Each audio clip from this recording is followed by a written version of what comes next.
Hello everyone. वैसे student जो खासकर जामिया मिल्लिया इस्लामिया में 2025 में एडमिशन लेना चाहते हैं, याद रखें वैसे स्टूडेंट जिनका मार्क्स कम था या फिर जो वेटिंग में थे, जिनका सिलेक्शन इस बार नहीं हो पाया था, उन लोगों के पास ये आखिरी मौका है जामिया में एडमिशन पाने का। क्योंकि अभी मैं जामिया मिल्लिया इस्लामिया के कैंपस में हूँ और मैं ये वीडियो कैंपस से ही बना रहा हूँ आपके लिए।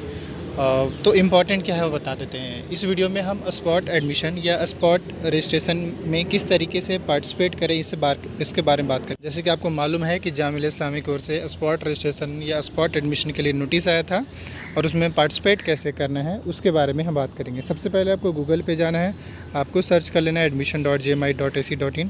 टॉप पे इस टाइप का लिंक आएगा और इस लिंक पे आपको क्लिक करना है। जैसे इस पर क्लिक करेंगे आप इसके ऑफिशियल वेबसाइट पर आ जाएंगे। आने के बाद इस टाइप का आइकन दिखेगा, आपको स्क्रॉल करते हुए नीचे आना है। यहाँ पे नीचे आने के बाद क्योंकि आपको मालूम है कि फ़िलहाल जो स्पॉट रजिस्ट्रेशन स्पॉट एडमिशन का जो नोटिस आया है वो स्पेशली बीटेक कोर्स का आया है, तो आपको इस लिंक के थ्रू पार्टिसिपेट करना होगा।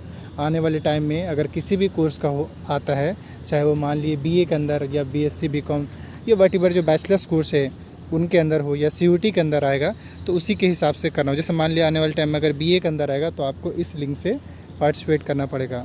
और अगर मान लिया सीयूटी के जो एस्पिरेंट हैं अगर वो चाहते हैं वो पार्टिसिपेट करने के लिए, उनका नोटिस आएगा उसके बाद ही, पहले नहीं, तो वो इस लिंक से पार्टिसिपेट कर पाएंगे। क्योंकि यहाँ पे देखिए सीयूटी लिखा हुआ है। तो ये चीज़ें तो सबको समझ में आ चुका है कि आने वाले टाइम में अगर किसी भी कोर्स का स्पॉट रजिस्ट्रेशन का नोटिस आएगा तो कैसे पार्टिसिपेट करेंगे, क्लियर होगा इस वीडियो में। अब हम बात करते हैं करने के पहले इस लिंक पे क्लिक करना होगा। प्रोसीजर सबके लिए सेम होगा, अलग नहीं होगा।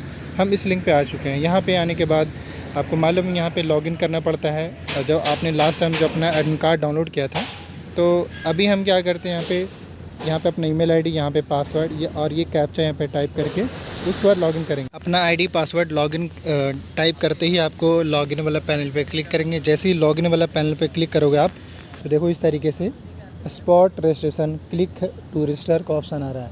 ऐसे ही आप किसी भी कोर्स में अगर आप पार्टिसिपेट करना चाहेंगे, मतलब अगर उस कोर्स का स्पॉट रजिस्ट्रेशन आएगा तो आपको इसी तरीके का इंटरफेस दिखेगा स्पॉट रजिस्ट्रेशन में अप्लाई करने का।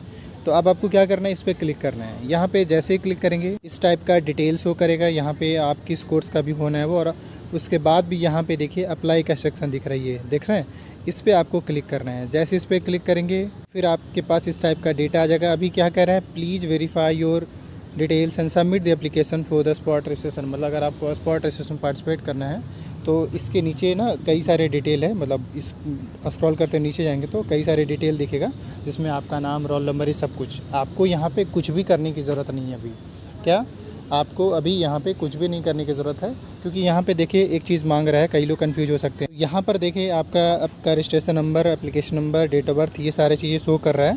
यहाँ पे रोल नंबर की बात कर रहा है। अब क्योंकि रोल नंबर उन्हीं लोगों के पास होगा जो जामिया में जिस कोर्स में एंट्रेंस के थ्रू एग्ज़ाम दिए। जैसे अब मान लीजिए कि आने वाले टाइम अगर बीबीकॉम का आता है या पॉलिटिकल का आता है, उस केस में आपको यहाँ पर रोल नंबर टाइप करना पड़ सकता है, ये पड़ेगा। लेकिन वही बात है फिर से कि जिस कोर्स का एंट्रेंस एग्ज़ाम हुआ होगा वही लोगों के पास ऑप्शन है, जिसका एग्ज़ाम नहीं हुआ होगा, जैसे बीटेक का तो हुआ नहीं है, सीयूटी वाले का हुआ नहीं, इनको कुछ भी करने की ज़रूरत नहीं, डायरेक्ट सबमिट करने की ज़रूरत पड़ेगा। तो अब हम क्या करते हैं, यहाँ पे सीधा नीचे आते हैं। यहाँ पे आने के बाद ये देख लीजिए टिक बार का बटन दिख रहा है, इस पर क्लिक करना है। और क्लिक करने के बाद यहाँ पे देखिए क्या कह रहा है, I declare that all the particular has stated in the application form submitted by me are true to the best of my knowledge and belief. If at any stage during the entire process of admission including examination interview it is to found that the information furnished in online application and education declaration form is false take। मतलब ये simple सी बात है, कहानी बताना चाह रहे हैं कि भाई जो भी डेटा दिए हैं वो डेटा करेक्ट है, इसमें कोई फॉल्स नहीं है। अब इसके बाद आपको क्या करना है, यहाँ पे सबमिट वाला बार पे क्लिक करना है। जैसे ही सबमिट बार पे क्लिक करेंगे फिर से एक बार आपसे परमिशन मांग रहा है कि are you sure to want to submit, तो आप यहाँ पे ओके पे क्लिक करेंगे। अभी यहाँ पे अगेन वेबसाइट में कुछ टेक्निकल ग्लिचेज है, इस वजह से आगे प्रोसीड नहीं हो पा रहा है, लेकिन इसका रास्ता दो है। एक तो ये है कि अभी थोड़ा सा वेट कीजिए, वरना वेट नहीं करना चाहते तो आप मेल कर दीजिए। अब मेल में ये है कि उनको बताइए कि सबमिट करने पर आगे प्रोसेस नहीं कर पा रहा है। अब मेल कहाँ करेंगे वो भी मैं आपको बता दे रहा हूँ। बस ये आगे क्यों मैं बताता रहा हूँ, जैसे पहले ही सबमिट करेंगे इस पर फाइनल पेज आ जाएगा। बस यहाँ पे इसी बात का ध्यान रखिएगा कि सबमिट करने के बाद आपका इसका प्रिंट रख लेना है, क्योंकि जब आपका एडमिशन्स होगा ना उस टाइम पे इस फॉर्म की ज़रूरत पड़ेगा, मतलब स्पॉट रजिस्ट्रेशन का जो नोटिस है ये ज़रूरत पड़ेगा। तो इन दैट केस आपको बस इसी का ख्याल रख लीजिएगा। बाकी आपको पता ही है कि आपका इसका लिस्ट कब आएगा, अभी 2 दिन टाइम है। जिनका अगर सबमिट हो जा रहा है अच्छी बात, जिनका अगर बाय डिफ़ॉल्ट सबमिट नहीं हो रहा है तो आप जो है मेल कर सकते हैं, ठीक है।